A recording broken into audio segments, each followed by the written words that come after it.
लफ्ज़ निकाह, इसके मामले में हम कहते हैं कि फलां का निकाह, मसलन शाकिर का निकाह फलां की बेटी के साथ किया, क्या आपको कबूल है? वो कह देते हैं हाँ कबूल है, लेकिन इसके मतलब और मानी का नहीं पता होता, हम इस पे गौर ही नहीं करते। निकाह का असल मतलब क्या होता है? निकाह का मतलब है किसी दो चीजों का यकजान हो जाना। अब इसकी लुग़वी तहकीक में अगर जाएं तो ये चार चीजों के लिए तकरीबन बोला जाता है। जैसे हल्की बारिश जब जमीन पर पड़ती है तो पानी और जमीन यकजान हो जाते हैं, आपस में मिक्स हो जाते हैं। या नींद का आंखों पे छा जाना और यकजान हो जाना, इसको भी निकाह कहा जाता है। तीसरी चीज, घने पत्तों का या टहनियों का दरख्तों का आपस में मिल जाना, यकजान हो जाना, इसको भी निकाह कहते हैं। और खामंद और बीवी का या बीवी का खामंद के साथ, दोनों में से दोनों का ताल्लुक एक दूसरे के साथ इस तरीके से हो कि वो आपस में यकजान हो जाएं, इसको निकाह कहा जाता है। तो निकाह कितना खूबसूरत लफ्ज है।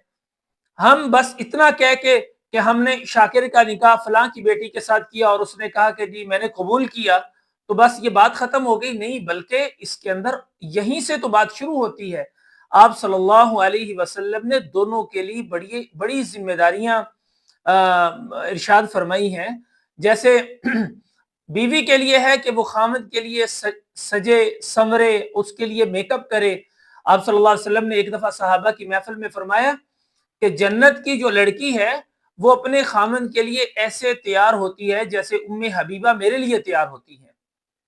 तो हजरत फातिमा रजी अल्लाह तआला अन्हा का जब निकाह हुआ हजरत अली रजी अल्लाह तआला अन्हु के साथ, तो आप सल्लल्लाहु अलैहि वसल्लम ने अपनी अज़वाज मुतहरात में से तीन की ये ड्यूटी लगाई कि आप मेरी बेटी को तैयार करें हजरत अली रजी अल्लाह तआला अन्हु के लिए। जो शर्म की बात होती है वहां पे लोग शर्म करते नहीं है, जो शरीयत का मसला होता है वहां पे लोग इस चीज को मायूब समझते हैं। हालांकि आप सल्लल्लाहु अलैहि वसल्लम खुद अपनी ज़ेबो ज़ीनत भी इख्तियार किया करते थे। फरमाते थे कि मुझे अल्लाह की तरफ से हुक्म है कि अपनी बीवियों के लिए मैं सज के और संवर के रहूं। और आजकल हमारा मुआशरा ये है कि न खामद तैयार होता है बीवी के लिए, न बीवी तैयार होती है खामद के लिए। तो आप सल्लल्लाहु अलैहि वसल्लम ने फरमाया कि अगर बीवी किसी और की तरफ माइल ना हो, खामद किसी और की तरफ माइल ना हो, तो फिर दोनों के लिए यह तरगीब है कि वो दोनों एक दूसरे के लिए सज सवर कर रहें और इस लफ्ज के मानी को सही साबित करें जो अभी हमने लफ्ज निकाह के अंदर चार मानी इसके बतलाए हैं।